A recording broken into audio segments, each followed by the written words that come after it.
Bueno, muy bien, buenas tardes a todos, bienvenidos a bordo de este viaje que vamos a hacer a partir de este momento, un viaje extraordinario, un viaje realmente que es la misión espacial, quizás una de las dos o tres más importantes de lo que va de este milenio, seguramente una de las más, o quizás la más importante de la década anterior, porque estamos hablando de Plutón, estamos hablando de uno de los objetos del sistema solar más enigmáticos desde el momento en que este objeto fue descubierto hasta los últimos años, en que por fin, por suerte, en 2015, la sonda New Horizons, Nuevos Horizontes, llegó por primera vez a sobrevolar este planeta enano, este cuerpo de hielo, que vamos a ir conociendo de a poquito en esta charla. Mi nombre es Mariano Rivas, estoy a cargo del área de divulgación científica del planetario, y les quería contar también, antes de avanzar sobre el tema de Plutón, que estas actividades que hemos empezado en el verano, las últimas semanas, a cargo del licenciado Walter Germaná, seguramente muchos de ustedes estuvieron viendo estructuras cósmicas, van a proyectarse hacia el mes de marzo, por supuesto, porque a partir de la segunda semana del mes, vamos a comenzar junto con Diego Hernández charlas los martes y los miércoles, ¿sí? La parte que corresponde a Diego, por supuesto, tendrá que ver con la observación del cielo, y en lo que a mí respecta les voy a dar un ciclo especial de 4 clases dedicado exclusivamente al planeta Marte.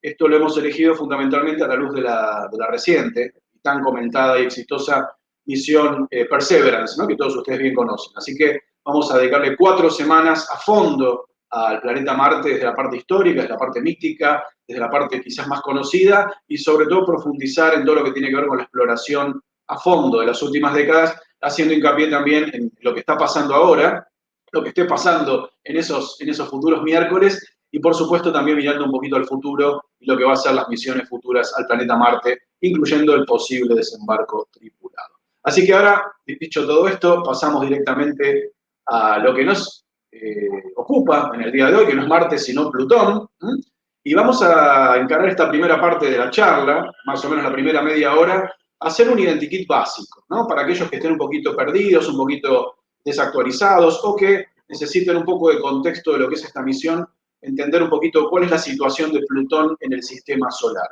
Así que vamos a arrancar con esto, por supuesto, con lo más básico, lo más elemental, que es situar a grosso modo a Plutón en la escala gruesa del sistema solar, ubicándolo allí en esa órbita mucho más grande que la de Neptuno, mucho más inclinada inclusive, una órbita altamente excéntrica, vamos a ver qué significa eso, pero como pueden ver allí, una órbita sensiblemente mayor a la de todos los planetas, ¿no? Vamos a hablar enseguida también de por qué Plutón ya no se considera planeta y muchas cosas más. Solo para empezar, los datos que tenemos en pantalla, tenemos un astro que se ubica a una distancia media de unos 6.000 millones de kilómetros del Sol, unas 40 unidades astronómicas, y que invierte casi 2 siglos y medio en dar una vuelta al Sol. El año de Plutón dura 248 años de los nuestros, ¿no? Ustedes habrán visto que hay una progresión, que incluso sigue las leyes del método planetario de Kepler, de que cuanto más grandes son las órbitas, los planetas las recorren a menor velocidad y obviamente tardan más tiempo porque son más grandes.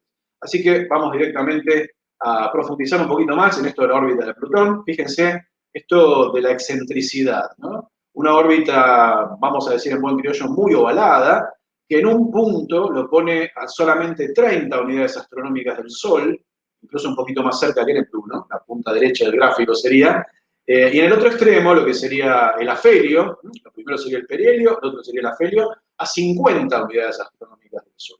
La unidad astronómica es la distancia que hay entre la Tierra y el Sol, ¿sí? Esto quiere decir que Plutón está entre 30 y 50 veces más lejos del Sol a lo largo que la Tierra, a lo largo de su periplo orbital que decíamos es de 2 siglos y medio. Y además, como pueden ver en la animación de abajo, está claramente inclinada esa órbita, ¿no? Es una órbita que está inclinada unos 17 grados con respecto a la eclíptica, que es el plano orbital de la Tierra con respecto al Sol, que sirve un poco como parámetro, ¿no? Así que ya de movida vemos una órbita muy rara, muy más allá del tamaño, claramente diferenciada de lo que son los 8 planetas del sistema solar, que tienen órbitas un poco más circulares, o tendiendo a la circularidad, y por supuesto no tan inclinadas.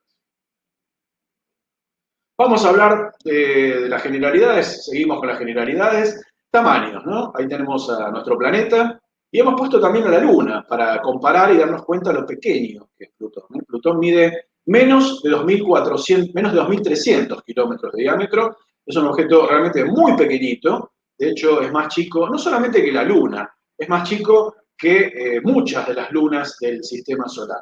Así que ya vamos posicionándolo en órbita, en periodo orbital, en tamaño, vamos de a poquito construyendo el identikit básico de Plutón, que por supuesto es un objeto muy difícil de observar. Es muy difícil, esto quiere decir que a diferencia de los planetas clásicos, que se ven a simple vista siempre, salvo cuando están bloqueados por el Sol, digamos, hablamos de Mercurio, de Venus, de Marte, Júpiter y Saturno, que se ven a simple vista siempre, a diferencia incluso de Urano, que también se ve a simple vista, aunque marginalmente, más cómodo con binoculares, y también con binoculares podemos ver a Neptuno.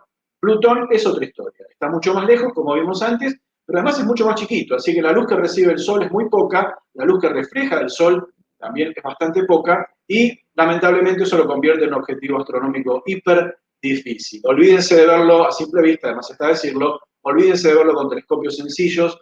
Plutón requiere telescopios de 25 centímetros de diámetro para arriba, y no solamente eso, requiere cielos muy oscuros y de observadores entrenados, porque es un punto de magnitud 14 que realmente se pierde en el contexto de las estrellas de fondo. Es más fácil de fotografiar que de ver, créannos. Ahí estamos viendo una imagen que tomamos aquí en la ciudad hace ya muchos años, fíjense, en 2011.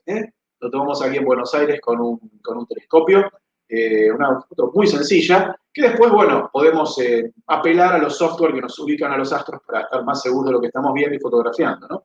Pero Plutón es, incluso en 2021, un objeto nada sencillo de ser observado, por eso imagínense lo que puede haber sido descubrirlo, ¿no? Y fue descubierto en 1930 por un astrónomo aficionado, un astrónomo llamado Clyde Tombaugh, que es uno de los héroes de la historia de la astronomía y particularmente uno de los grandes héroes de la astronomía del siglo XX.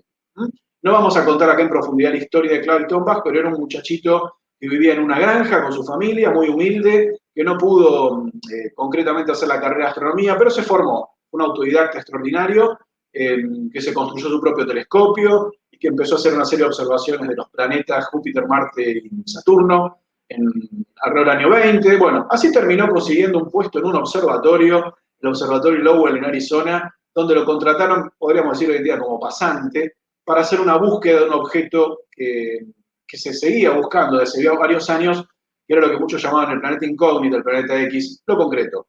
En febrero de 1930, Clyde Tombaugh fotográficamente descubre a Plutón, y ahí estamos viendo las placas originales de esa detección notable, meritoria, de un muchachito de 22, 23 años que entró a la historia grande de la astronomía.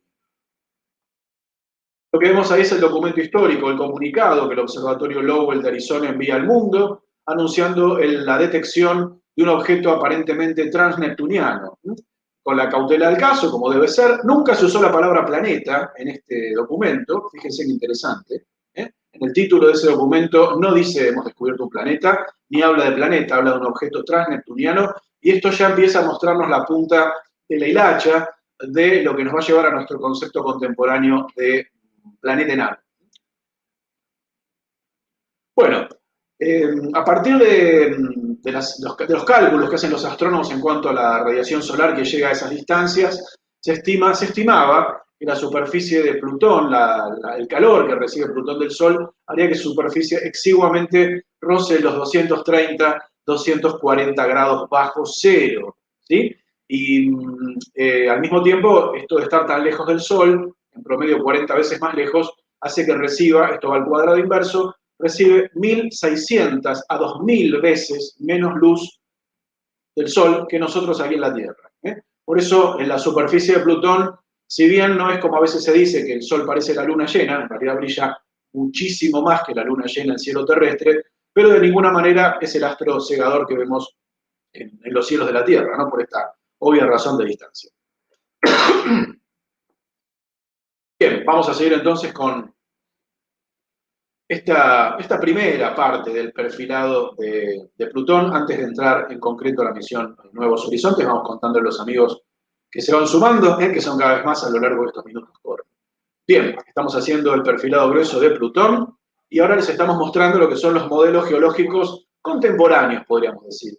Plutón siempre fue caracterizado como un cuerpo de roca y hielo en función de su posición y formación en esa zona del sistema solar, pertenece a una clase de objetos diferente a lo que serían los planetas de roca y metal, como el nuestro, o como el famosísimo Marte, hoy siendo explorado por Perseverance y por tantos otros aparatos, por ejemplo, la sonda china Tianwen, la sonda árabe Hope, ustedes habrán escuchado ya en los últimos días. Bueno, estos son planetas Marte, la Tierra, Venus, Mercurio, de roca y metal. Después tenemos los planetas gigantes de Júpiter a Neptuno, que con variaciones son grandes globos de gas, con núcleos más o menos densos y sólidos.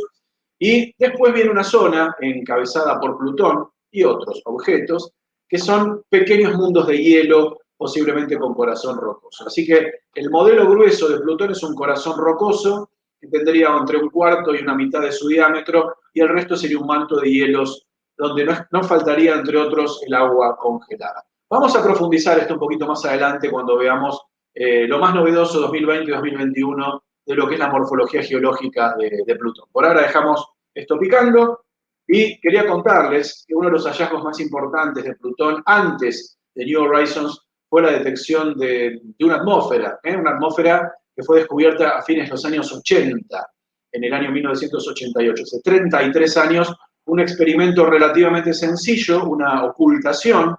Muchos amigos que están viendo esto saben de qué se trata. A veces la Luna o un planeta o un asteroide pasa por delante de una estrella, obviamente mucho más distante, y produce una ocultación. Bueno, en el caso de lo que pueden ver a la derecha en ese gráfico, antes de que Plutón pasara específicamente delante de la estrella, se vio una atenuada caída en la curva de luz y después una lenta recuperación, o por lo menos una recuperación no abrupta, que delató que alrededor de Plutón había algo difuso, que después se fue estudiado espectralmente como una finísima atmósfera de nitrógeno.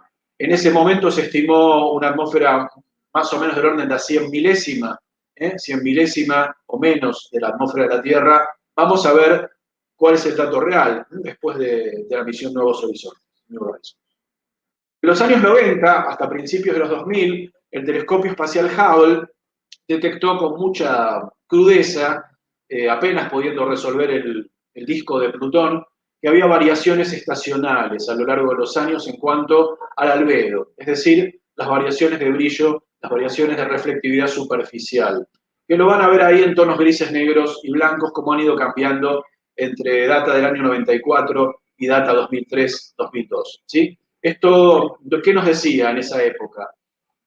Repito, todo esto antes de la misión Nuevos Horizontes. Nos decía que Plutón tenía algún tipo de cambio superficial. Los científicos ya hablaban de posibles variaciones de los hielos de la superficie a lo largo de los años y de las estaciones, de los lentos cambios estacionales de Plutón. Es decir, índices de reflectividad que seguramente, repito, tenían que ver con desarrollo mayor o menor de las superficies heladas. Y así llegamos a 2010. En 2010 el telescopio Hubble nos presenta esta imagen y esta animación también, que es una rotación completa de unos 6 días, eso es lo que tarda Plutón en dar una vuelta sobre sí mismo, aproximadamente 6 días, es una lenta rotación efectivamente, y en color aproximado.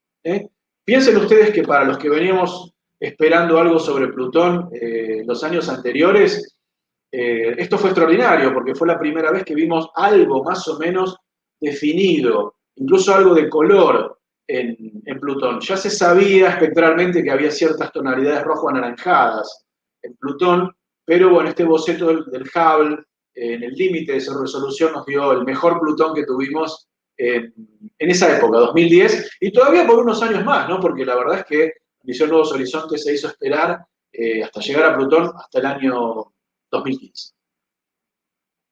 Bien, seguimos con el identiquet crudo de Plutón, dejamos todo lo novedoso para la segunda parte de esta charla, y concretamente les quería hablar ahora de la compañía de Plutón, porque Plutón tiene satélites, como ustedes bien saben, el más importante es el primero que se descubrió en el año 77, a manos del astrónomo James Christie. En 77 él toma muchas fotos, una de ellas la pueden ver arriba a la izquierda, donde se ve como se ve una mancha, la mancha principal es Plutón, y fíjense arriba a la derecha hay una especie de chichón, ¿no? Como una protuberancia. Con esa protuberancia en fotos sucesivas se veía cambiar de lugar y terminó siendo Caronte. Caronte es la luna principal de Plutón, tiene más o menos la mitad de su diámetro. Esto es muy interesante. Y fíjense la animación de la derecha, que nos muestra que Plutón y Caronte en realidad forman lo que en algún momento se llamó un planeta doble. Los dos giran en torno a un baricentro. Fíjense que Plutón también está girando en torno a algo, y esto es cuando cuerpos masivos relativamente parejos, lo vamos a ver en estrellas dobles también, comparten un baricentro que sería un punto de rotación, de traslación común. Esto pasa con Plutón-Caronte de manera absolutamente marcada. Bueno, hasta el año 2006 creíamos que Plutón tenía solamente un satélite, pero en 2006 en adelante aparecieron varios más. Así que nos vamos a parar en 2006, vamos a ver imágenes del telescopio Hubble, que en ese año descubre 2 lunas nuevas en torno a Plutón, que primero se fueron llamando Plutón 1 y 2, nada más, 2006 P1 y P2 nada más. Después obviamente recibieron los nombres que corresponden, las lunas de 50 a 250 kilómetros más o menos, alrededor de 100 kilómetros de diámetro, mucho más chiquitas por supuesto que Caronte, y obviamente también mucho más difíciles de ver, por eso se descubrieron recién en esta época, ¿no? En 2006. El telescopio Hubble continuó indagando en las cercanías de Plutón, y en los años siguientes, en 2011 concretamente, encontró otros 2 satélites, y finalmente en 2012 el quinto, y ahí tenemos el cuadro de familia de estas lunas plutonianas, que además de Caronte, como pueden ver, se llaman Styx, Dix, Hydra y Kerberos. Nombres muy bonitos, míticos como siempre, vinculados a distintos personajes mitológicos, y en este caso completando un sistema de un planeta, o planeta enano, como vamos a ver más adelante, acompañado por 5 satélites, ¿no? Lo cual no es poco realmente. Bien, dicho lo anterior, vamos a iniciar aquí, dentro de esta primera parte, una subparte que tiene que ver con lo que va a llevar a un cambio de paradigma, es decir, a ver las cosas de otra manera. Para eso vamos a introducir lo que se llama el cinturón de Kuiper, y esta primera frase de que Plutón no está solo. Además de sus 5 satélites, tiene otros objetos en sus vecindades, en su vecindad. El primero descubierto en 1992. Estamos hablando de un objeto de unos 300 kilómetros con una órbita un poquito más grande que la de Plutón y más circular, bautizado con una entrada de catálogo como 1992 QB1. Como pueden ver allí, este objeto de unos 300 kilómetros se parece en tamaño a algunos de los asteroides más importantes del cinturón de asteroides, pero nada que ver la zona, ¿no? Esto es un objeto situado, al igual que Plutón, más allá de Neptuno. En los años sucesivos, 93, 94 y de ahí en más toda la década de los 90, y en realidad hasta el día de hoy, los telescopios, no solamente el Hubble, observatorios en todas partes del mundo, incluso astrónomos aficionados, han ido detectando cientos, en realidad ya conocemos más de 2000 objetos transneptunianos, es decir, objetos que están más allá de Neptuno, en órbitas similares a la de Plutón, un poco más chicas, un poco más grandes, un poco más circulares, un poco más inclinadas, un poco menos inclinadas, todos ellos formando una estructura enorme de cuerpos helados que ya adelantamos su nombre, ahora lo vamos a repetir en instantes. Lo interesante es que cada año que pasaba se iban encontrando no solamente más, sino objetos cada vez más grandes. Esto es particularmente interesante. Por ejemplo, en 2002 aparece el Quaoar. Quaoar es un cuerpo que mide 1.300 kilómetros, unas 800 millas, como pueden ver en el gráfico, y ya 1.300 kilómetros hasta ese momento era el objeto más grande detectado en esa región, más allá de Neptuno, repito, además de Plutón, ¿sí?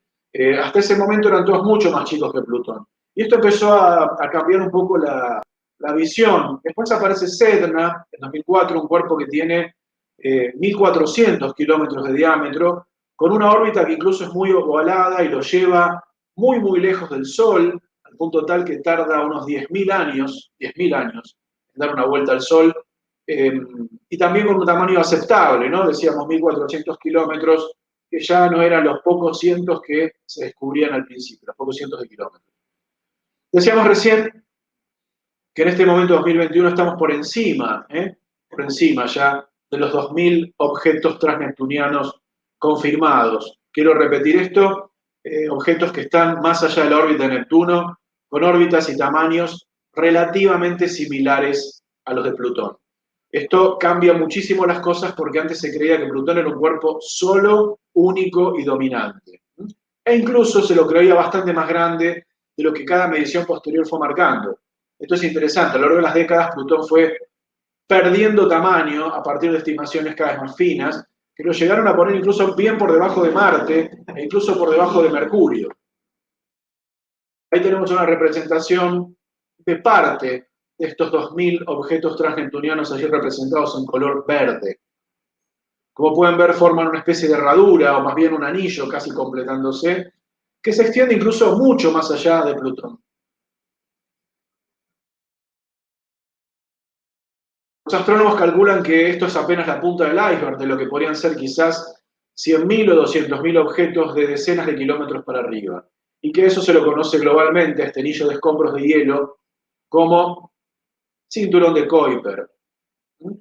Ahí vemos una maqueta, una representación artística de lo que sería esta tercera o cuarta región, si quieren, en el sistema solar, teniendo en cuenta que la primera región son los planetas de roca y metal, la segunda podemos considerar el cinturón de asteroides, después vienen los planetas gigantes de gas, y finalmente este nuevo cinturón, que en vez de ser de asteroides es de objetos del cinturón de Kuiper, mayormente helados, con alto predominio de hielos, donde está Plutón y dónde está, y quiero usar esta palabra con particular énfasis, mezclado Plutón. Mezclado quiere decir que es un cuerpo más de naturaleza física, química, muy parecida a todos los que están por ahí. Ya no es lo mismo tener un cuerpo solo, aislado, dominante, que ser apenas uno del montón, aunque fuese un poco más grande. En 2005 pasa algo muy interesante en esta cadena de descubrimientos, que es el hallazgo de un cuerpo inicialmente llamado V313, posteriormente bautizado Eris, la diosa de la discordia. El astrónomo Michael Brown, con un equipo de astrónomos descubre algo realmente extraordinario, que ahí vemos abajo la secuencia fotográfica, fotogramas, digamos, y arriba pueden ver una especie de animación.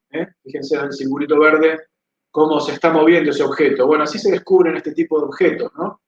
Que pueden ser asteroides, pueden ser cometas, pueden ser objetos transneptunianos. Siempre los vamos a encontrar cambiando de posición respecto a las estrellas de fondo. Bueno, cuando se hacen las estimaciones de distancia en función de la órbita y la velocidad y el brillo, saltan varios datos interesantes. El primero, quizás, que Eris tiene una órbita de más de 550 años, una órbita mucho más grande que la de Plutón, mucho más inclinada inclusive, más de 40 a 45 grados, una órbita que tarda varios siglos en completar, y fundamentalmente el dato que causó más revuelo fue la estimación de su tamaño. Algunos aficionados a la astronomía, por entonces, una vez ya con las coordenadas a mano, lo pudieron ver y fotografiar con telescopios, este objeto que algunos bautizaron rápidamente como el 10º planeta. Hasta ese momento Plutón era considerado el número 9, así que si había algo más allá y fundamentalmente, y esto es lo que quería decir ahora, tan o más grande que Plutón, porque este era el dato, esto era tan o más grande que Plutón, iba a ser razonablemente denominado el planeta número 10. Eris además tiene un satélite llamado Dysnomia, y ahí los vemos en escala. Y en esta maqueta que podemos ver acá, una maqueta que se publicó en ese momento cuando las primeras estimaciones indicaban que era más grande que Plutón. Vamos a ver enseguida que en realidad es empate, pero más allá de esto que es irrelevante, porque el solo hecho de que tenga un tamaño casi idéntico, un poco más, un poco menos, da lo mismo, forzó las cosas a una situación inédita, que era, bueno, o bautizar un 10º planeta o recategorizar a Plutón. Bueno, entonces ahí finalmente, en épocas mucho más cercanas, 2010 y 11, a partir de estudios que se hicieron de ocultaciones que Eris protagonizó con determinada estrella de fondo, ahí vemos, si quieren, si les interesa el detalle más abajo, en observatorios, por ejemplo, en Chile, se pudo ver la ocultación y de ahí se determinó el tamaño exacto de Eris. Tamaño que termina siendo ligeramente por debajo del de Plutón, apenas unas decenas de kilómetros. Ahí lo tienen, 2.326 kilómetros de diámetro es un cuerpo claramente esférico, igual que Plutón, y una superficie que espectralmente delata la presencia de hielos, entre ellos hielos de nitrógeno de un altísimo albedo. Esto es, que refleja mucho la luz del Sol. La detección de su luna disnomia también permitió calcular la masa. Eris es más masivo, tiene más masa que Plutón, y esto nos habla a las claras de que debe ser más denso. Si es igual o más chico y tiene más masa es porque es mayor su densidad.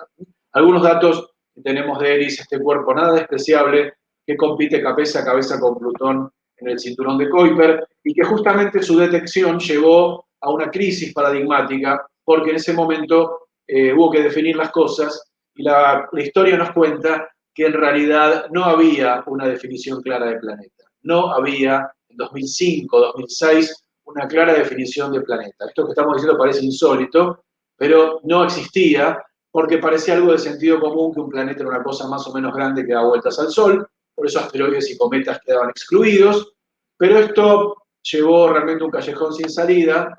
Ese año la Unión Astronómica Internacional se reúne en Praga, y entre otros temas de la agenda, un tema bastante importante, van a debatir la definición de planeta y el estatus de Plutón y de otros cuerpos transneptunianos. Esto es un capítulo muy interesante de la astronomía de este siglo que pueden investigar aparte en otro momento.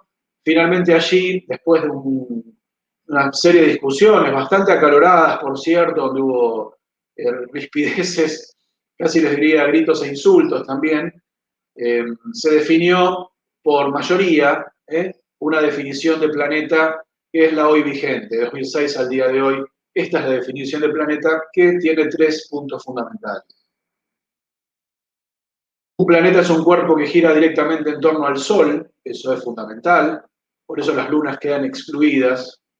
Un planeta es un cuerpo que sintéticamente tiene suficiente masa como para tender a la esfericidad, venciendo las fuerzas hidrostáticas, digamos.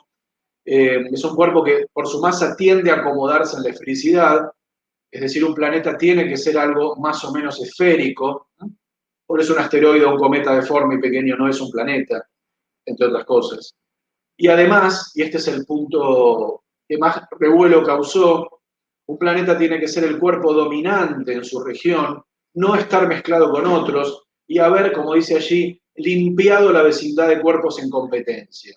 A grosso modo, esto quiere decir que un planeta tiene que ser el rey en su zona y no estar mezclado de requechos parecidos alrededor, ¿no? Siempre sacando las lunas, obviamente. Esta definición es una definición quizás imperfecta, pero es muy aceptable y es la definición que tenemos. No hubo una mejor hasta el día de hoy y no había ninguna antes, con lo cual más vale que se haya trazado límites precisos para definir un planeta, cuando antes esto no existía. Bien, y entonces en 2006, tras esta definición de la Unión Astronómica Internacional, Plutón quedó excluido como planeta, al igual que Eris, porque no cumplían este tercer requisito, ¿no? Esto de haber limpiado la órbita de cuerpos en competencia, su vecindad de cuerpos en competencia. Eris, Plutón y muchos otros que hemos nombrado antes son como, les decíamos, ¿no? Como si fuera una avenida llena de cosas dando vueltas, donde ninguno es especialmente dominante, donde ninguno ha, gravedad mediante, acaparado todos los materiales para formar un cuerpo único y principal, como sí pasa a grosso modo con los planetas. Bien, entonces quedamos con un sistema solar de 8 planetas verdaderos y objetos como Plutón, Eris e incluso otros que se fueron agregando, incluso uno en el cinturón de asteroides que es Ceres, que es un planeta enano también que cumple los mismos requisitos de Plutón y Eris. ¿Cuáles son los requisitos de un planeta enano? Ser esférico y girar en torno al Sol. Con eso alcanza para ser planeta enano. Pero para ser planeta, además tenés que haber limpiado tu vecindad de cuerpos en competencia.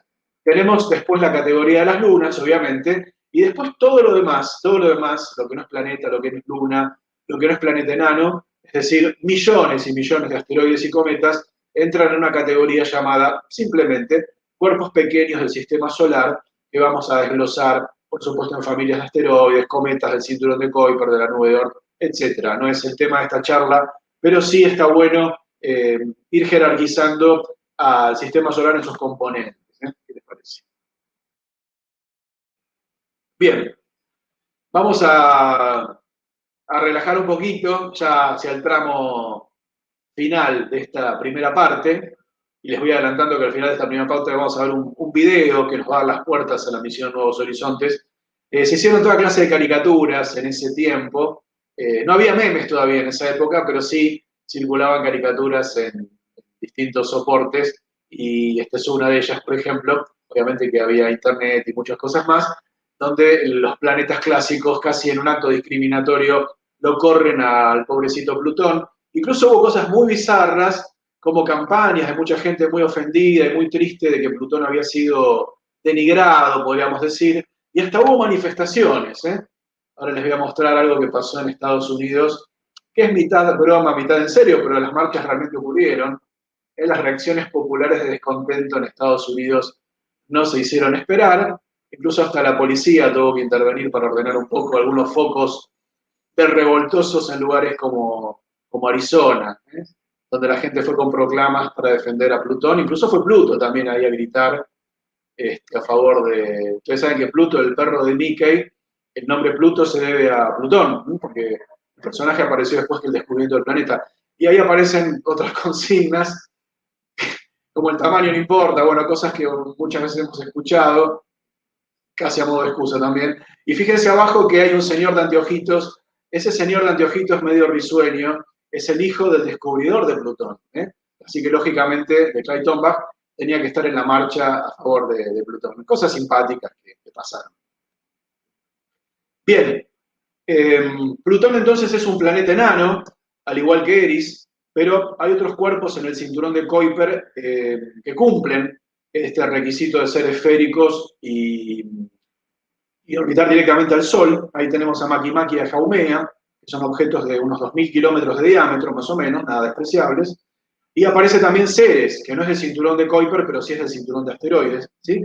Y además, por supuesto, cuando empezamos a revisar la lista de objetos recientemente descubiertos, digamos, en los últimos 20 años, vamos a ver que en el cinturón de Kuiper hay otros cuerpos que califican perfectamente para planeta enano, incluso en el mismo cinturón de asteroides. Hay algunos como Vesta, que son cuerpos aproximadamente esféricos que orbitan directamente al Sol. Así que la lista de planetas enanos oficialmente ahora incluye a 5, los ven ahí: Plutón, Eris, Makemake, Haumea y Ceres, pero no tengan ninguna duda que pronto se van a oficializar muchos más y vamos a tener 10, 12 o 20 planetas enanos en el sistema solar. Bueno, ahora sí, para ir terminando esta parte, les quería contar algo que no tiene que ver necesariamente con Plutón, pero sí con el cinturón de Kuiper. Esta es una detección que se confirma en estas últimas semanas y que tiene que ver con el objeto más lejano del cinturón de Kuiper y del sistema solar con este contexto. Es un objeto que ha sido bautizado técnicamente como 2018 AG37, pero que sus descubridores, incluido Fred Trujillo, Chad Trujillo, le puso el nombre de Far, Far Out, que quiere decir muy, muy lejano, ¿sí?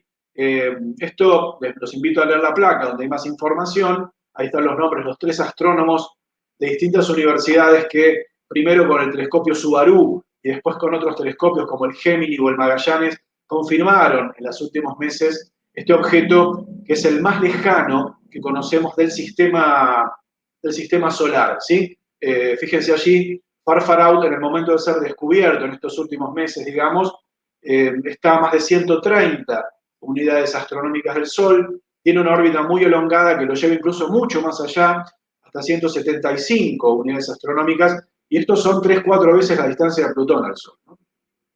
¿Por qué se llama Far Far Out? Porque en tiempos previos habían encontrado otro, también muy lejano, pero no tanto, al que le pusieron Far Out. Así que como este estaba más lejos, le pusieron Far Far Out, y es muy divertido. Lo concreto es que este objeto, 2018 AG37, es el integrante más lejano que tenemos detectado en torno a la órbita de nuestra estrella. Aquí vemos la órbita proyectada. Fíjense, para tener una idea, muy inclinada, no solamente enorme y excéntrica. Una órbita que demanda cerca de 900 años en ser completada. Bueno, dicho esto, ahora sí, vamos a hacer nuestra primera pausa, y la pausa la vamos a hacer con el video que les habíamos prometido, que es la puerta, la antesala para la misión Nuevos Horizontes.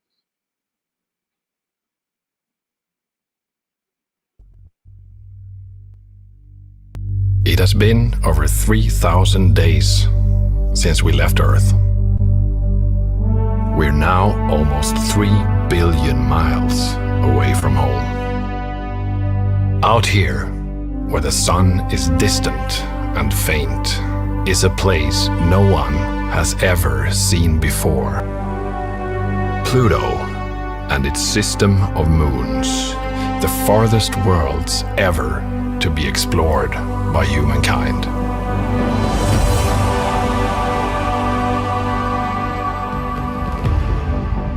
Since the beginning of history, the points of light in the sky have captivated us, particularly those special ones who mysteriously seem to wander. We call them planets. And upon learning that our planet is only one of many in our solar system, how could merely observing these points of light from home ever have been enough? Half a century ago, we began the exploration of all the planets, making ever more distant journeys.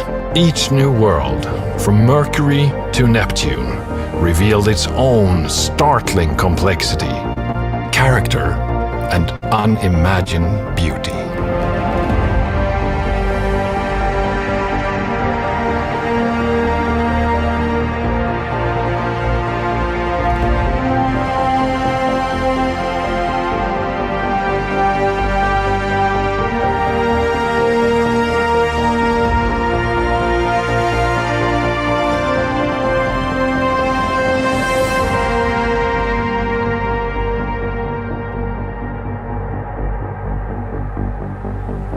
As we now approach the Pluto system, reaching farther again, this year we are about to complete the historic first era of planetary exploration.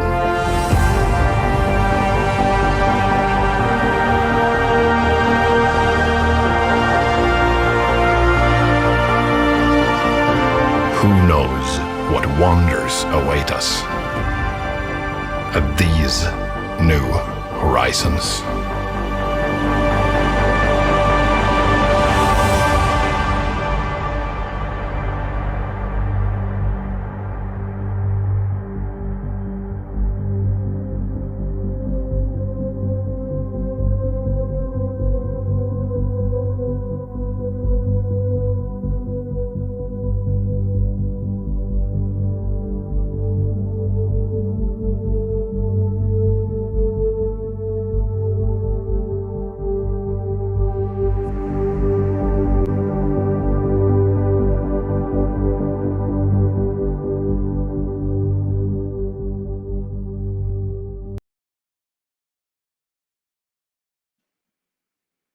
Bueno, muy bien. Después de este video, que particularmente es uno de nuestros favoritos, en lo que tiene que ver con las alegorías, y no tanto alegorías, sino también homenajes directos a la exploración humana, ¿no? Ustedes habrán notado que se hace también un raconto de algunas misiones históricas y cómo año tras año fuimos teniendo las revelaciones de los mundos circundantes al Sol.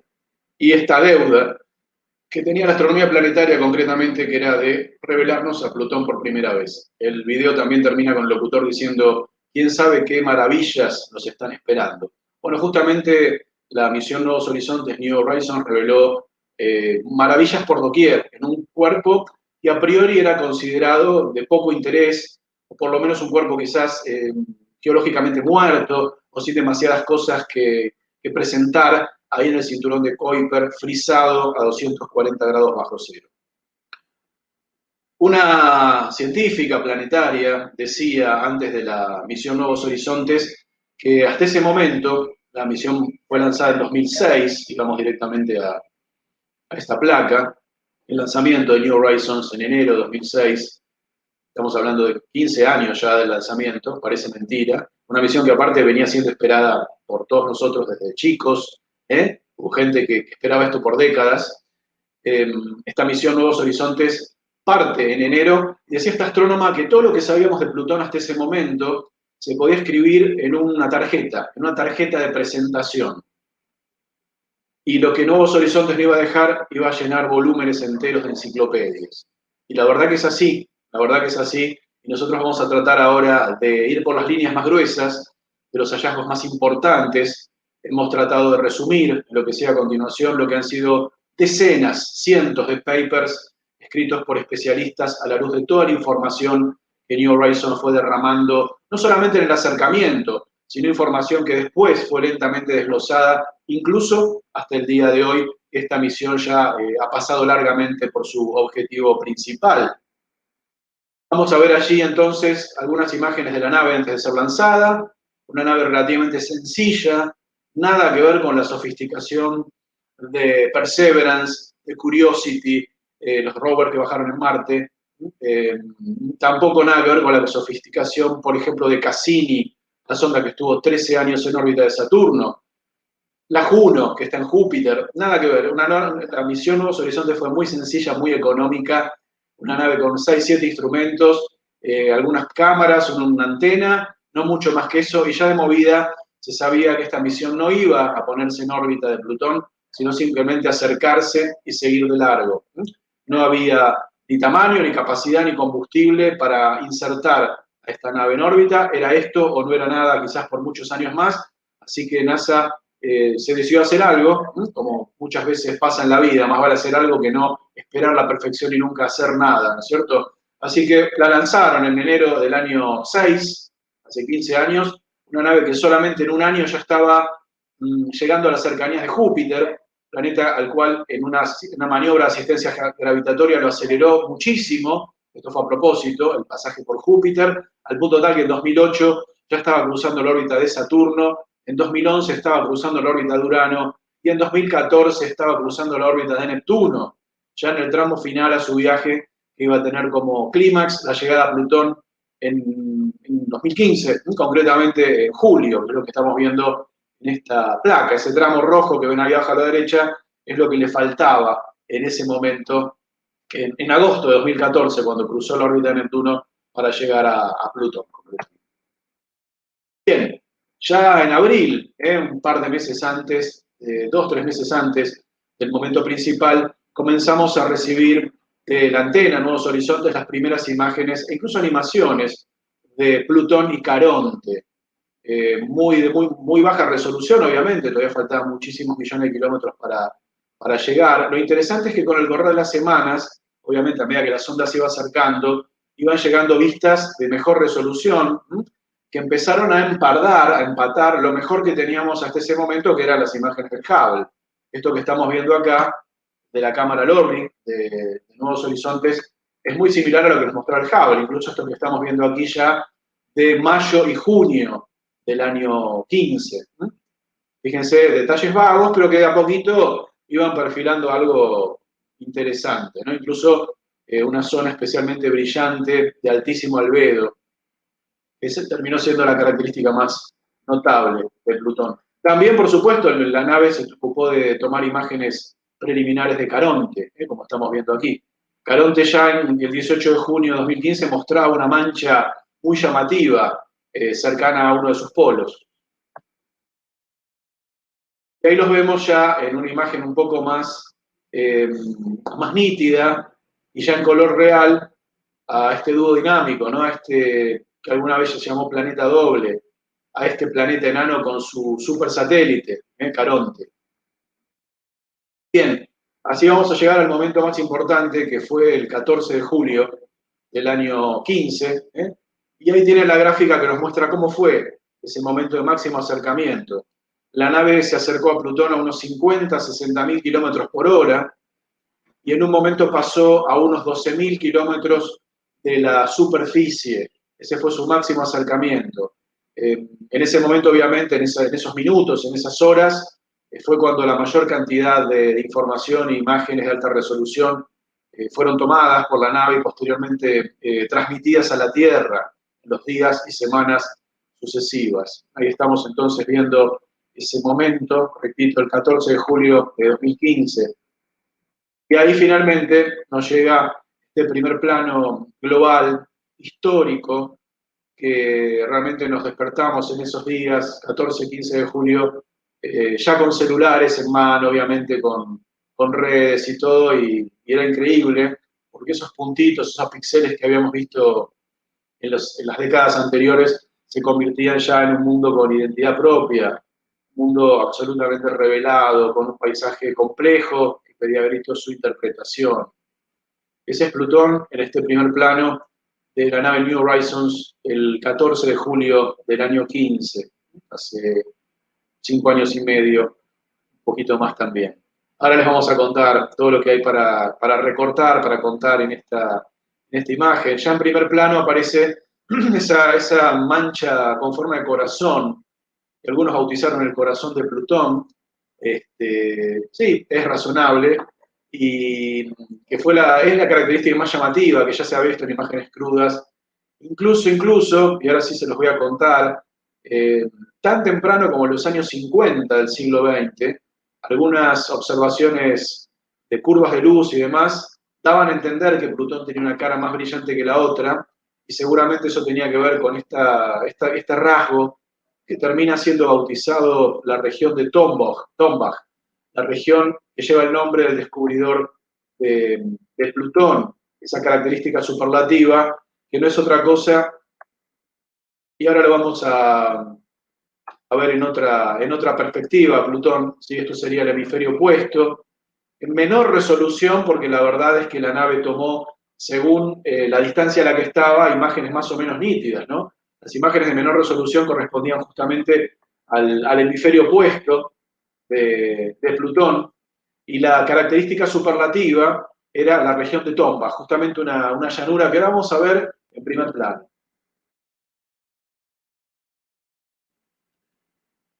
Bien, como pueden ver allí, la región de Tombach tiene dos mitades, la mitad izquierda, que es más suave, la mitad más occidental, podríamos decir, que es más suave, y la mitad derecha es mucho más rugosa, mucho más alterada en su geología. Bueno, básicamente, a grosso modo, estamos hablando de una gran llanura de nitrógeno helado de unos 1000 kilómetros, que globalmente es conocida como región de Tombach, pero la zona occidental, la zona más suave, se llama llanura de Sputnik. Sería la mitad izquierda en esta fotografía. Dentro de esta región tenemos una planicie de nitrógeno a 230, 240 grados bajo cero, absolutamente inmaculada, prácticamente sin ningún cráter en superficie, lo que hace pensar a los geólogos planetarios ya en ese momento que teníamos una superficie muy joven y posiblemente activa, ¿no? Porque en geología planetaria, cuando encontrás algo tan lindo, tan suave, tan poco cratereado, forzosamente estás invocando en procesos geológicos de renovación de superficie, ¿no? Así que, de entrada, esto fue la primera sospecha que hubo. Vamos a ver ahora la región de Sputnik Planum en altísima resolución. Y en color aproximadamente real, ¿no? Fíjense lo que asoma allí, realmente parece una pista de patinaje perfecta, ¿no? Inmaculada, de nitrógeno como gas congelado predominante. La mayoría de ese hielo es nitrógeno. El nitrógeno a esas temperaturas está hecho hielo, por supuesto. Y después vamos a hablar un poco de las partes más rojas y escarpadas que vemos más abajo y a la izquierda, ¿sí? Sputnik Planum parece tener quizás 100 o 100.000 años de antigüedad, no mucho más que eso, y esto nos habla a las claras de que hay algún proceso activo allí que va renovando esos hielos de nitrógeno desde partes más internas de Plutón, del planeta enano, llenando esta cuenca, de quizás una antigua cuenca de impacto de unos 1000 kilómetros. Hablamos de nitrógeno, allí representado en amarillo, nitrógeno molecular, pero también, como pueden ver allí, se detectaron otros hielos en distintas zonas y concentraciones de la superficie del planeta enano Plutón. Ahí vemos CH4 en violeta arriba, eso es metano. El hielo de metano es relativamente abundante, no solamente en Plutón, sino en muchas otras zonas del sistema solar. El metano es un gas también que vamos a encontrar incluso en lugares como Marte, incluso como Titán, muchos lugares del sistema solar, en la Tierra, por supuesto, también. Vamos a encontrar allí hielos de agua, fíjense abajo a la derecha, agua congelada, hipersólida y maciza, que a temperaturas así se comporta como la roca. Hielos de monóxido de carbono, también, representados allí en verde. Bueno, hay una multiplicidad de hielos en esa corteza helada, justamente de Plutón, que la data espectral de New Horizons fue revelando con sus cámaras, con sus espectroscopios, una gran cantidad de riqueza de materiales. Todos ellos, por supuesto, repito, pues es importante no perder esto, a 225, 230, 240 grados bajo cero. Si nos metemos un poco más en los detalles de la zona de Sputnik Planum, vamos a ver los bordes ahora, y en los bordes de esa llanura se detectaron, se observaron en imágenes de alta resolución grandes estructuras como de montañas que van descendiendo, van cayendo hacia esa planicie que está ubicada más abajo en el nivel de la superficie, van bajando por gravedad y estas especies de cadenas montañosas básicamente están hechas de agua congelada. Esas masas que ven allí son montañas no de roca, como las montañas que vemos en la Tierra, en Marte o en la Luna, o de materiales volcánicos también, obviamente, sino también, en este caso, son masas de hielo de agua congelada, ¿sí? Que van derrumbándose, incluso fragmentándose en los bordes de Sputnik Planum y de Tombach, la región de Tombach en general. Hay movimientos, hay desplazamientos de estos materiales, hay suerte de glaciares. Todo esto nos habla a las claras de flujos de materiales, principios sólidos, pero quizás parcialmente fundidos de zonas más internas y quizás más calientes de Plutón, que van dando toda una geología activa. Estamos hablando de un cuerpo que de muerto no tiene nada. Eso es lo que se esperaba, encontrar un cuerpo muerto frisado.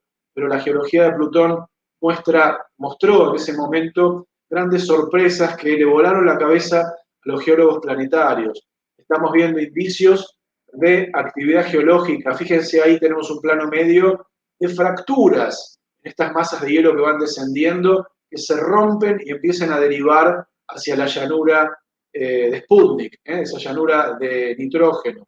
Estas masas de hielo, mayormente de agua congelada, tienen diferente densidad al nitrógeno y podríamos decir que no se hunden en ese otro hielo porque flotan, es decir, la menor densidad del agua congelada hace que esté por arriba y no se hunda en el nitrógeno congelado de abajo. Vamos a ver ahora algo que tiene que ver con estas colinas de hielo flotantes, así se les llama, allí de vuelta, en varias zonas de Sputnik Planum, estos grandes bloques de 1000, 2000, 3000 metros de hielo que van bajando como si fueran iceberg, como si fueran grandes témpanos, y van deslizándose como patinadores sobre hielo lentamente sobre esa llanura suave, cuasi inmaculada, donde prácticamente no hay cráteres debido a su juventud geológica. Toda esta danza de colinas de hielo flotantes es algo nunca visto en otras zonas del sistema solar. Fíjense allí abajo, uno de los científicos principales de la misión, el doctor Alan Stern, dice que las colinas flotantes de Plutón, lo estoy leyendo para que ustedes lo puedan leer también abajo, son algo nunca visto en el sistema solar. Muestra una geología compleja como la de los planetas terrestres. De los planetas terrestres es una geología compleja, ¿sí? No necesariamente está hablando de lo mismo, pero sí geología activa. Cambios en la corteza, cambios visiblemente en lapsos de tiempo relativamente cortos y bastante dramáticos. Hace un ratito les decía que íbamos a hablar un poquito también de otras zonas de Plutón, no solamente la más característica, sino eso que queda más a la zona occidental. Y aquí estamos viendo un mapeado semiglobal de Plutón, donde vemos lo que se llama la mácula de Cthulhu, es muy difícil de pronunciar, Cthulhu, que algunos llamaron también la ballena de Plutón, fíjense la forma, ¿no? Bueno, mide 3000 kilómetros a lo largo de la zona ecuatorial de Plutón, prácticamente da media vuelta a Plutón, más de media vuelta. Es una zona de tonos marcadamente rojo amarronados. Ahí tienen las medidas exactas, 3000 de largo por 750 de ancho en zona más o menos ecuatorial. Es interesante recordar que Nuevos Horizontes básicamente mapeó la zona ecuatorial y norte de Plutón, no el hemisferio sur. No el hemisferio sur, porque el hemisferio sur estaba en noche permanente. Es decir, en ese momento, Plutón, que además tiene una inclinación de unos 100 grados de su eje de rotación, el hemisferio sur no está siendo iluminado por el Sol en estos años, es invisible. Así que la nave esencialmente enfrentó el Ecuador y de ahí hasta el Polo Norte. Ese es el mapeado incompleto, efectivamente, que tenemos de Plutón, y además con diferente resolución según la distancia a la que la nave estaba a medida que se iba acercando. La zona de la mácula de Tulhu es más crudamente en cuanto a resolución, a diferencia de lo que vimos del otro lado, pero ahí podemos adivinar muchos cráteres, que son muy pobres en el otro lado, muchos cráteres, y ese tono rojizo estaría asociado en buena medida a materiales orgánicos que son conocidos como tolins, tolinos, que son derivados de la descomposición del metano. Los tolinos los van a encontrar también en la atmósfera espesa y opaca de Titán, la luna de Saturno. Y los vamos a encontrar en otros lugares también. Bueno, fíjense, ahí tenemos un acercamiento, aparte de la ballena, de la región de Tulhu, donde se ven estos materiales rojizos orgánicos, y también en zonas altas de montañas hay zonas blancas muy brillantes que son hielos de metano. Ese metano está allí hipercongelado en la cima de algunas montañas y eventualmente puede sublimar y convertirse también en hielo, en un ciclo, según las variaciones de temperatura, en hielo y en aire, en gas. Dijimos que Plutón tiene, a grosso modo, pocos cráteres, especialmente de un hemisferio, el hemisferio de la región de Tombach y de la llanura de Sputnik, ¿no? Bien, pero en la zona de la ballena y en otros lugares, los cráteres son bastante más abundantes, de ninguna manera tan abundantes como cuerpos como Mercurio, por ejemplo, o la Luna, ¿sí? De vuelta, esto nos habla de una geología compleja y activa que supo quizás cubrir buena parte de esa geología de impacto que por otra parte, bueno, es muy típica en muchas superficies del sistema solar. Bueno, lo que vemos allí son algunos de los cráteres de Plutón, que los tiene, por supuesto, en superficies dominadas por hielos, ¿no? Así que son cráteres que tienen una morfología bastante distinta, quizás, a los cráteres que vemos en cuerpos de roca y metal como Mercurio. En las zonas heladas se detectaron cosas muy raras como posibles surcos que algunos interpretan como ríos antiguos, es decir, flujos de líquidos, e incluso como pueden ver a la derecha lo que pudo haber sido un lago. Esto obviamente está todo congelado ahora, ¿no? Pero si Plutón efectivamente tuvo ríos de compuestos quizás de nitrógeno, incluso de agua, fluyendo de metano, esto nos habla a las claras de que debe haber sido más, no tan frío en otras épocas, no tan frío, motivo por el cual esto abre un montón de incógnitas, ¿no? Plutón hoy en día es realmente muy frío, pero si tuvo masas líquidas, como parece haber sido ese lago hoy congelado, muy suave, haber sido siempre una estructura de hielo, los científicos se plantean, bueno, ¿qué pasó con el Plutón primitivo? ¿Habrá sido más caliente? ¿Habrá estado más cerca del Sol? ¿Habrá tenido un núcleo más caliente que permitió cierto tipo de líquidos en superficie? ¿Una atmósfera más gruesa? Bueno, son un montón de incógnitas que estas imágenes New Horizons van despertando, ¿no? Bueno, acá tenemos una panorámica. Cuando la nave ya supera el momento de máximo acercamiento, su cámara gira hacia atrás, empieza a mirar lo que sería el hemisferio nocturno y empieza a ver esas montañas casi en relieve, ¿no? Y por supuesto también una vista de lo que es la atmósfera de Plutón, de la que vamos a hablar enseguida. En medio de todo eso se detectan capas estratificadas atmosféricas, dominadas por el nitrógeno, dominadas por el metano, pero también nubes discretas cerca de la superficie.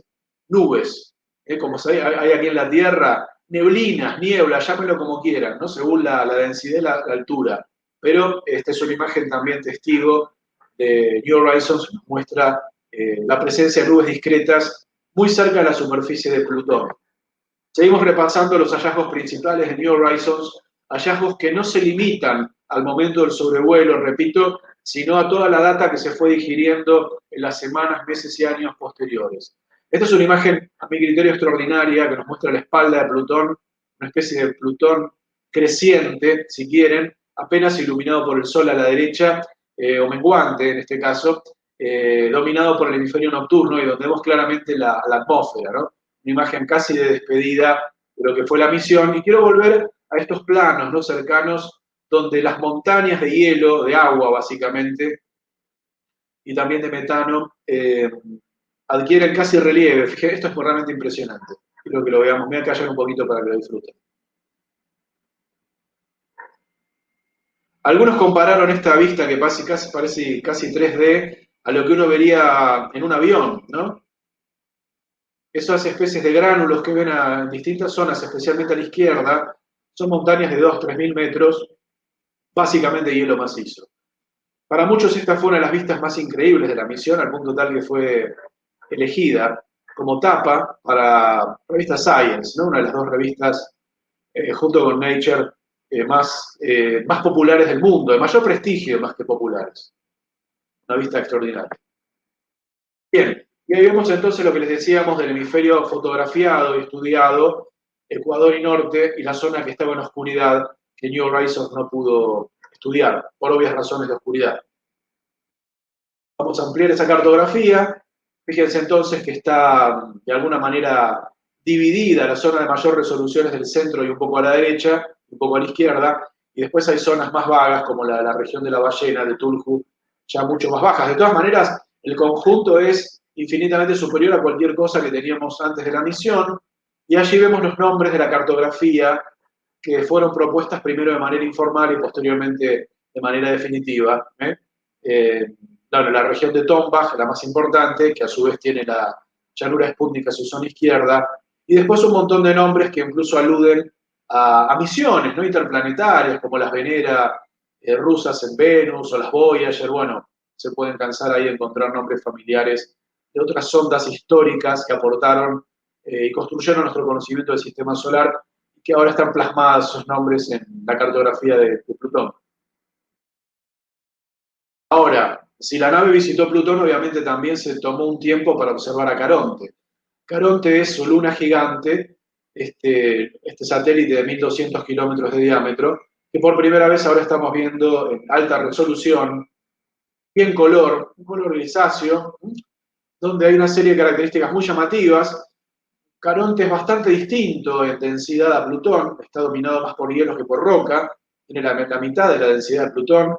Su geología es bastante menos interesante, como pueden ver, más antigua, y además, bueno, presenta una especie de escalón geológico cerca de su ecuador, donde la corteza parece haberse derrumbado, ¿no?, varios kilómetros. Y fundamentalmente esa mancha que ven arriba, que se llama la mácula de Mordor, obviamente en alusión al Señor de los Anillos, así como otras características como cráteres de la superficie de Caronte, han sido bautizadas con otras historias de ficción, de fantasía humana. Está la llanura de Vulcano, que alude a Viaje a las Estrellas.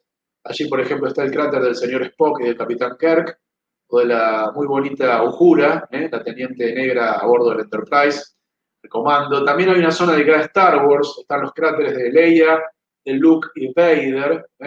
Bueno, hay un montón de cosas ahí divertidas que después ustedes pueden buscar con más detalle si investigan este tema. Muchas de las cosas que les estamos tirando son casi provocaciones para que ustedes después se lancen con horas y días de tiempo a investigar por su cuenta. Bueno, ahí está Caronte entonces, y la mácula de Mordor, que es su característica más llamativa. Aparentemente, fíjense esos tonos rojos, ya los hemos visto en Plutón, ¿se acuerdan? En la zona de Tulhu, de la ballena.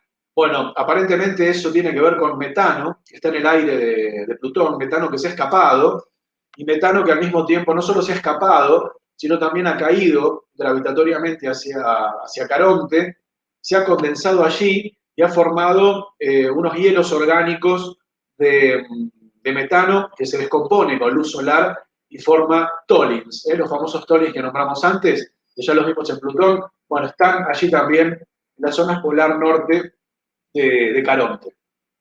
Ahí pueden leer algún poco más de información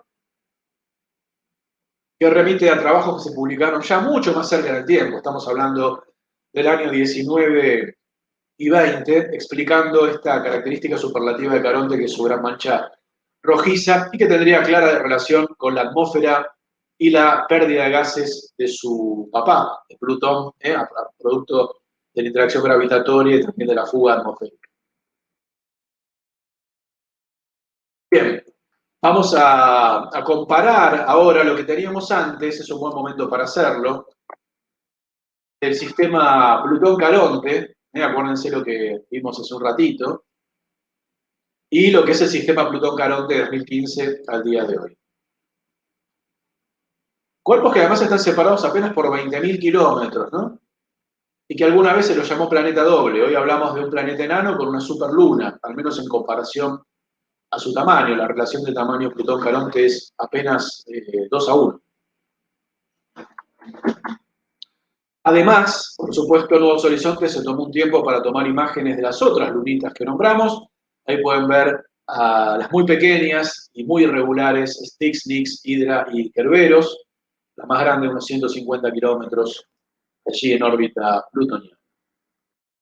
Bien, y antes de ir a la segunda pausa, les quería mostrar esto, es muy interesante, que tiene que ver, ahora sí, con una imagen de despedida de Plutón, y por supuesto también con su atmósfera, ¿no? La nave Nuevos Horizontes se ocupó de estudiar en detalle esa atmósfera que resultó ser mucho más gruesa de lo que se esperaba en términos comparativos. Ese manto de aire de color azul está compuesto casi todo por nitrógeno. Es una atmósfera de nitrógeno predominante, igual que la atmósfera de la Tierra, donde predomina el nitrógeno y en segundo lugar el oxígeno, pero 10.000 veces más densa, ¿no? Y además, Plutón la pierde regularmente a manos del viento solar que le va arrancando atmósfera todo el tiempo, y eso hace pensar que a pesar de todo tiene una atmósfera aceptable, con lo cual se da la mano esto de la actividad de la superficie. Debe haber un mecanismo en Plutón activo que va liberando nitrógeno hacia afuera en forma de hielo que después por ahí se sublima y va recomplementando, va fortaleciendo esa atmósfera que de otra manera hubiera desaparecido a manos del viento solar. Así que hay una actividad, una relación entre superficie y atmósfera activa que le da a Plutón cielos, podríamos decir, azules, siempre casi poéticamente hablando, porque es una atmósfera exigua, pero sí real, ¿no? La atmósfera de Plutón es azul, 10.000 veces menos densa que la de la Tierra, pero Plutón tiene atmósfera, como se sabe hace mucho tiempo, pero ahora recién puede ser estudiada, ¿sí? Gracias a New Horizons. Bueno, y les quería presentar antes de ir a la pausa, la segunda pausa, que va a ser breve y que nos va a llevar a los últimos 20 minutos de esta charla, al modelo geológico contemporáneo. El modelo geológico contemporáneo de Plutón es mucho más fino que el que teníamos hace 10 o 20 años. Involucra un núcleo de roca de unos 1.000 kilómetros, 1.500 kilómetros, involucra una corteza helada dominada por el nitrógeno y otros hielos, como hemos visto, algunas zonas mixtas con roca, y involucra también la posibilidad de un océano parcial o global, que lo pueden ver en ese corte arriba a la derecha, ¿sí? Hay evidencias bastante interesantes, que ahora les voy a mostrar, en la superficie, lo que se llaman fallas de extensión, que para algunos científicos hablan a las claras de la posibilidad de que Plutón haya tenido un océano subterráneo en la primera parte de su historia, e incluso que todavía lo tenga, que ese océano se haya ido congelando a medida que Plutón fue ganando edad, digamos, pasando de un Plutón más caliente a un Plutón más frío. Ese hielo, esa agua, perdón, ese agua primitiva escondida se ha ido congelando. Al congelarse ganó volumen. Ustedes saben que el agua gana volumen cuando se congela, y eso habría ido resquebrajando, hinchando la corteza, provocando esas fallas de extensión, así se llaman, fallas extensivas, que son como aperturas en la corteza producto de que algo adentro se ha hinchado, ¿no? Bueno, sobre esto habría mucho más para contar. Yo los invito a leer un artículo que se publicó en Nature Geosciences en junio de 2020. Ahí tenemos un extracto de uno de los autores del paper, donde habla justamente de este Plutón antiguo más caliente y mucho más frío ahora, que incluso se da la mano con algo que dijimos antes, ¿no? La posibilidad de que haya tener ríos y lagos y que todavía conserve quizás al menos parcialmente, masas de agua líquida debajo de su corteza, a mucha profundidad. Eso también hasta habla de cosas realmente increíbles, como que Plutón pueda tener masas de agua relativamente templadas y con materia orgánica, lo cual hablaría, ya llevando las cosas un poco más lejos, de un escenario potencialmente biológico. ¿eh? Esto a ustedes les va a sonar de Europa, les va a sonar de Encelado. Europa, la luna de Júpiter, Encelado, la luna de Saturno, y muchos otros lugares del sistema solar que parecen esconder, incluso Titán, masas de agua líquida debajo de la corteza donde podría haber chances para la vida. En Plutón no nos queremos animar tanto, pero sí a contarles esto que tiene que ver con lo más absolutamente actual, que es la hipótesis de un océano parcial o global todavía permanente allí en Plutón, y como mínimo en buena parte de su historia. Así que bueno, ahora sí, los invito a ustedes y a mis compañeros allí en el comando técnico de esta transmisión a hacer una breve pausa de 2 minutos y vamos a encarar la recta final de esta charla sobre la misión New Horizons rumbo a Plutón.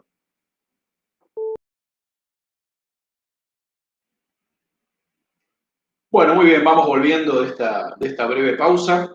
Ya estamos en la recta final de esta charla. Les recuerdo a quienes llegaron un poquito más tarde, estamos dedicándonos fundamentalmente a la misión New Horizons, los resultados científicamente más significativos que hemos tratado de compilar.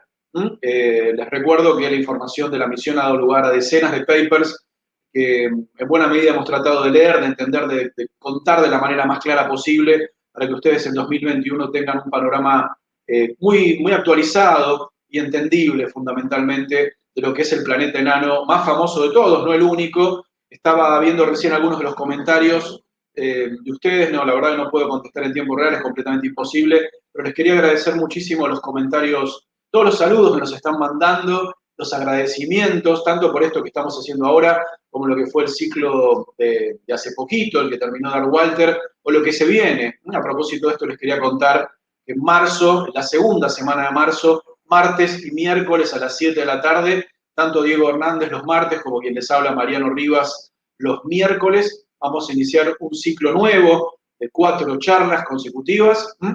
Diego les va a hablar del cielo de otoño, fundamentalmente, lo que vamos a poder ver en el cielo de otoño, y yo les voy a contar en 4 clases sucesivas a fondo todo lo que sabemos sobre Marte, no solamente lo que obviamente la actualidad nos obliga, que sería hablar del Perseverance recién amartizado, sino darle contexto a todo eso, ver todo lo que pasó antes, ver la historia de los primeros astrónomos que estuvieron en Marte, todo lo que sabemos de Marte, incluso hablar del futuro e incluso hablar de las chances de vida pasadas y presentes en Marte. Esto, repito, será el segundo miércoles de marzo y de ahí 4 miércoles consecutivos. ¿Sí? Bueno, quería contestar una solita al pasar de alguien que me pedía el tema de las nubes, que yo dije muy al pasar.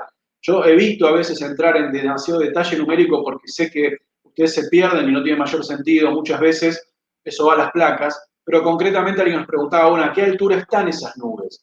Hablamos de una sola particularmente, que es la que vimos en esa foto. Esa nube que vieron en esa fotografía está un poco más entre los 4 y los 7 kilómetros de altura aproximadamente, ¿sí? Entre 4 y 7.000 metros de altura, es decir, bastante por encima de lo que son la cima de esas montañas de hielo de agua congelada que vimos antes, que medía unos 3.000 metros. Bueno, acá estamos con una placa que nos está esperando, y esto es como una chapa que tuvo la misión Nuevos Horizontes, porque obviamente la nave pasó de largo de Plutón, creo que había una pregunta al respecto también, no se quedó allí, dijimos al principio de la charla por qué, siguió de largo y el 1 de enero, casualmente el primer día del año 2019, llegó a otro lugar mucho más lejano, que se llamaba Ultima Thule, después fue rebautizado, después les voy a contar cómo.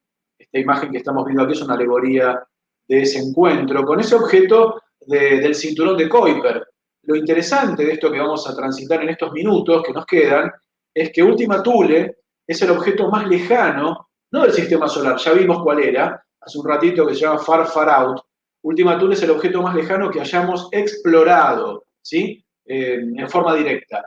Así que, bueno, acá vemos de vuelta una ilustración.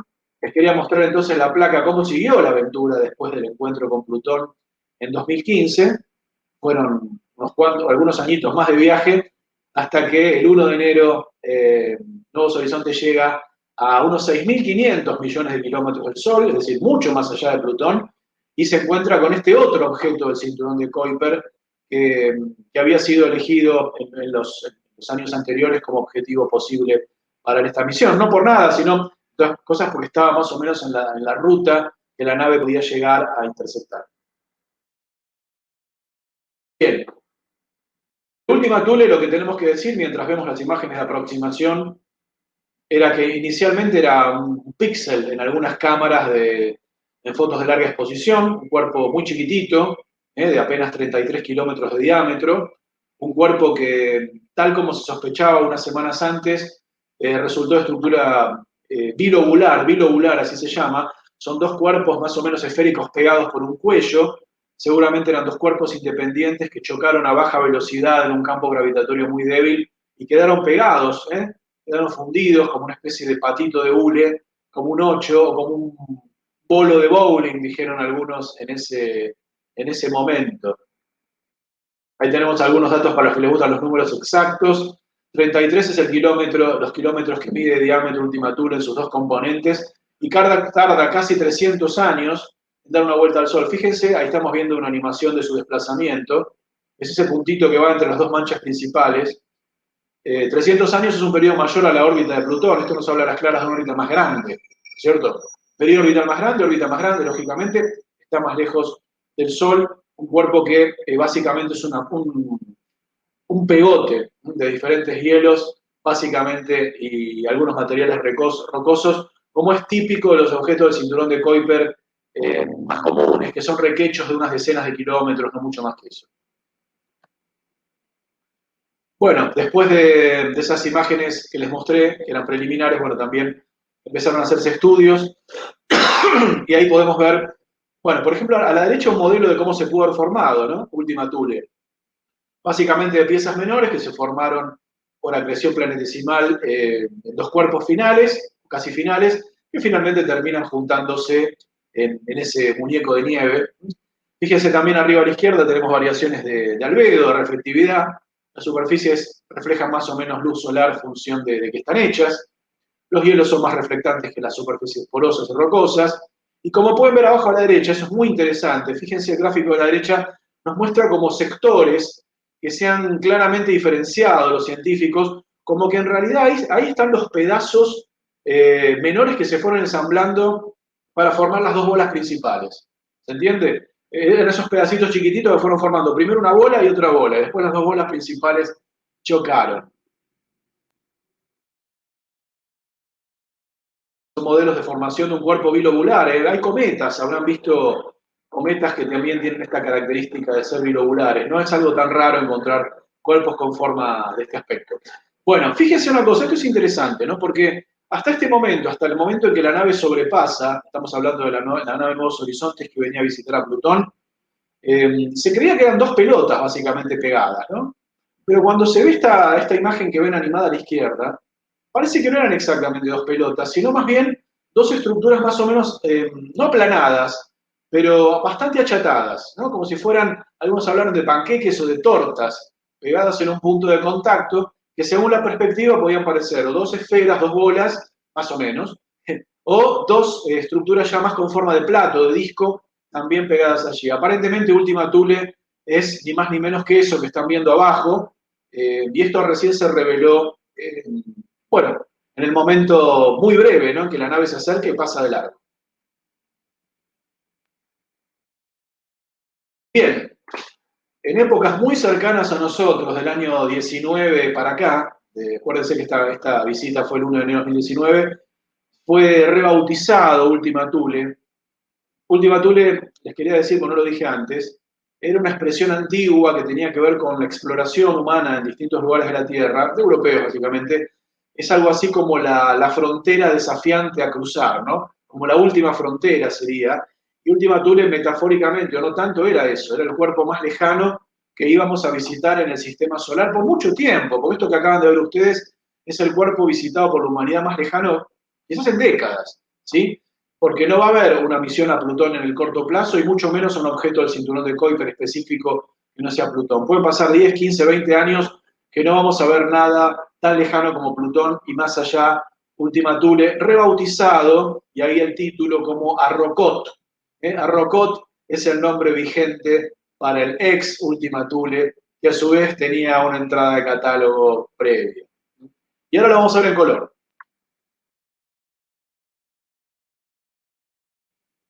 Esta es una imagen en color natural, podríamos decir, el que verían los ojos nuestros más o menos. Esta imagen se presentó en julio de 2019, es decir, unos meses después del sobrevuelo, con las imágenes de mayor resolución que nos quedaron de Arrokoth, ex Ultima Thule. Esto es lo que veríamos nosotros en la ventanita de New Horizons, en ese encuentro fugaz con este cuerpo del cinturón de Kuiper. Se han encontrado allí también algunas trazas de materia orgánica, algunos compuestos como el metanol, CH3, oxígeno, hidrógeno, y por supuesto hielo de agua, que es un elemento muy abundante en toda la zona del cinturón de Kuiper y en muchos otros lugares del sistema solar. Bueno, sobre esta visita a Arrokoth, que repito, fue como una chapa de la visita a Plutón, vamos a leer una breve cita de Alan Stern, principal investigador de la misión. Todo lo que aprendimos sobre Ultima Thule, bueno, esto lo dijo antes que lo rebautizaran, desde su composición y geología, hasta su posible formación original, nos enseñará mucho sobre las condiciones iniciales del sistema solar. Muchos de ustedes se pueden preguntar, ¿para qué sirve ir a ver un pedazo de hielo de 33 kilómetros a esa distancia? Bueno, los objetos del cinturón de Kuiper de este tipo, no Plutón que ha sido modificado por una geología activa, preservan de alguna manera los materiales básicos con los que se formaron muchos objetos del sistema solar. Son como materiales frisados, virginales, que conservan hielos y materiales rocosos y orgánicos de los primerísimos tiempos. Apenas han sido alterados por el medio espacial, y eso es muy importante porque es como si fueran fósiles de qué cosas daban vueltas al Sol en sus primerísimos tiempos. Esto vale lo mismo para asteroides y cometas. Esos cuerpitos muy pequeños han sido muy poco modificados por su propia geología o inexistente geología, y por el medio espacial incluso, muy poco modificados, así que están casi en estado pristino, ¿no? Un caso virginal de los materiales que realmente formaron el sistema solar, o muchos de los cuerpos del sistema solar. Bien, ahora sí estamos ya en la recta final.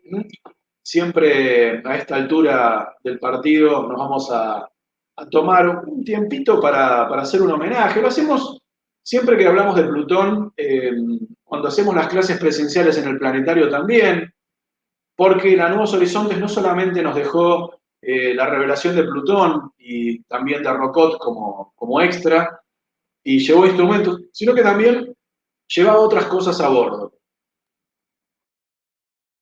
Particularmente, entre otras cosas, como monedas, estampillas, alguna tarjeta de algún científico y demás, la nave Nuevos Horizontes, New Horizons, llevaba un CD. Habrán escuchado que Perseverance, que acaba de bajar en Marte, tiene un microchip, donde se grabaron los nombres de 11 millones de personas, entre los cuales estamos muchos de nosotros. Casi a modo simbólico, eso se hace regularmente hace muchos años. Uno manda a una página de NASA su nombre y ellos de alguna manera te mandan en un chip. En este caso, la cosa no era un chip, sino un CD, donde más de 400.000 personas, allí por 2005, enviamos y grabamos nuestros nombres en la nave New Horizons, para después sentir ese cosquilleo de pensar en el momento de la visita, nuestros nombres están pasando por allí. Quizás más que para nosotros eso fue importante para nuestros seres queridos, para el caso particular de mi hijo. Cuando mi hijo cumplió 10 años, yo le dije, más o menos en esa época, le dije, tu nombre está pasando por Plutón más o menos en este momento, cerca de su cumpleaños, dicho sea de paso. Y hay millones de historias así muy, muy lindas, ¿no? Así que eso por un lado. La otra cosa que llevaba la New Horizons era una latita, ¿eh? Una latita que iba adosado en su fuselaje, y ahora les voy a mostrar en plano más grande. A ver si viene la latita, con todo cariño, por supuesto. Bueno, yo los invito a que leamos entre todos, si pueden, lo que dice esa latita. Yo me voy a poner los anteojos porque veo bastante bien, pero ahí veo un poco borroso. Dice lo siguiente: dentro de este contenedor o metido aquí adentro, vamos a hablarlo juntos, ¿qué les parece? Están los restos del americano Clyde Tombaugh, descubridor de Plutón y de la tercera zona del sistema solar. Lo que hay adentro de esa lata son cenizas de Clyde Tombaugh. Después dice, el hijo de Adele, no Adele como la cantante, este es Adelie, y Moron, el padre y la mamá de Clyde, el esposo de Patricia, de Patsy, y el padre de Annette y de Alden, astrónomo, maestro, bromista y amigo. Clyde Tombaugh, 1906-1997, año en que Clyde Tombaugh fallece, por supuesto mucho antes de que la nave New Horizons visite al planeta enano, planeta en su momento del descubrimiento. Clyde Tombaugh, yo los invito a que investiguen su vida. Hay muchas biografías, incluso van a encontrar cosas muy interesantes en internet. El pibito este de la granja que de chico se construyó un telescopio, que en la escuela le hacían medio en broma, medio en serio el apodo de Cometa Clyde. Algunos tratándolo como un tontito, como un nerd, podríamos decir en esa época, pero que cuando ya tenía cerca de 20 se construyó su telescopio en esa granja, que hizo extraordinarios dibujos a manos y lápiz y papel de Júpiter, Saturno y Marte y los mandó por correo al Observatorio Lowell en Arizona, motivo por el cual también lo llamaron a trabajar como asistente. Y él fue allí en 1929 y pocos meses después hizo una tarea muy difícil, que fue con un telescopio astrofotográfico detectar un puntito en las profundidades del sistema solar. Ese señor Clyde Tombaugh mantuvo el telescopio de su adolescencia, juventud, hasta el último día de su vida. Ahí lo ven a Don Clyde a la edad de 90, con ese telescopio que incluso siempre nos gusta contar en el planetario, cuando damos clases presenciales, y vamos a hacerlo acá también, una anécdota de un director de un museo muy importante de Estados Unidos que se lo fue a pedir a Don Clyde para ponerlo y exhibir ese telescopio en un museo, en una sala, ¿no? Y Don Clyde Tombaugh no respondía al pedido de este señor hasta que le dice al director del museo, le dice, bueno, ¿ya terminó de hablar? Sí, sí, señor Clyde, ¿escuchó lo que le estoy diciendo? Sí, bueno, yo no le voy a dar el telescopio, no se lo voy a dar. Entonces el hombre del museo le dice, bueno, pero ¿no sería también para usted un honor que su telescopio de la juventud esté en una sala del sistema solar, bla, bla, bla? Nada, el viejo se quedaba callado, lo vuelve a mirar y le dice, no se lo voy a dar por la sencilla razón de que yo lo sigo utilizando.